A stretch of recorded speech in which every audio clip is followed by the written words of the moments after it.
value he placed on education in the countless ways, formal and informal, that he encouraged my mom and her siblings to seek knowledge.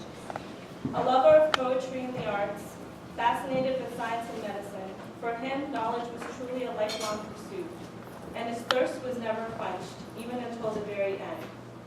He expected greatness from himself and from his family, and he never relented. He was born in a small town in Iran, and when he was 15, ventured out to build a life that was different from what those around him knew.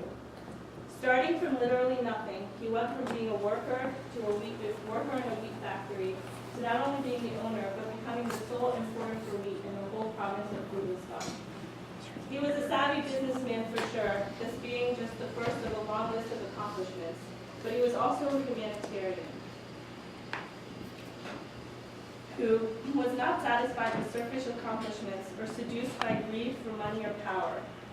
Long before the days when whole wheat products were championed here, my grandfather was arguing with the government in Iran that the wheat that was being distributed to the people should not be bleached and therefore depleted of its nutrients. This not only made him unpopular, but ultimately cost him that entire business. Not to worry though, my grandfather was never one to be defeated. He was always on to the next bigger and better plan. When war came to Iran and bombs were dropped on the city he loved and destroyed the homes that he had built, he moved his family to Shiraz, where he bought an old school and remodeled it into an inn. This remained not only as a source of income for his family during the 8-year war with Iraq, but was also a safe place for those who sometimes had nowhere else to go.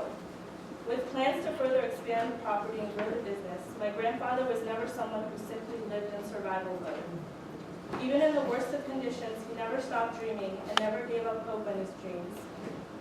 These were the stories I knew of my grandfather, and when at the age of 21 I finally returned to Iran after being gone for 18 years, I was really nervous with anticipation over meeting this man who I had only spoken to on the phone a few times a year.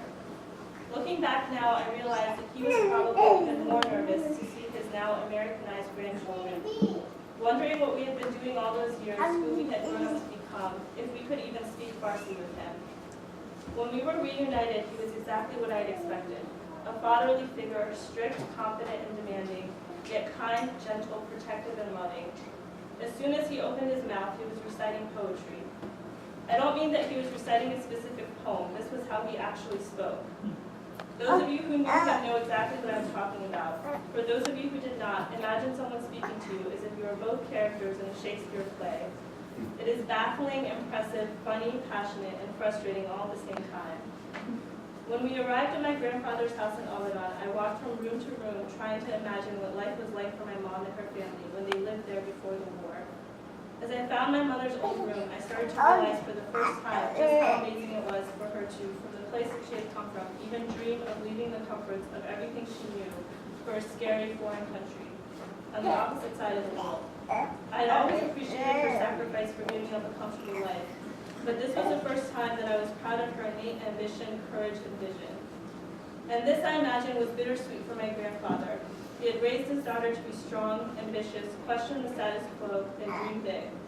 She had become and done all of these things, which resulted in her leaving and building a life that was so far away from us. She raised her children with the same values, and my sister and I have grown up to be people with big dreams and goals, with lives that are full of opportunity and possibility. This is the gift that we received from our grandfather. This was the sacrifice that he endured, to be far away from us while we lived out our dreams in him.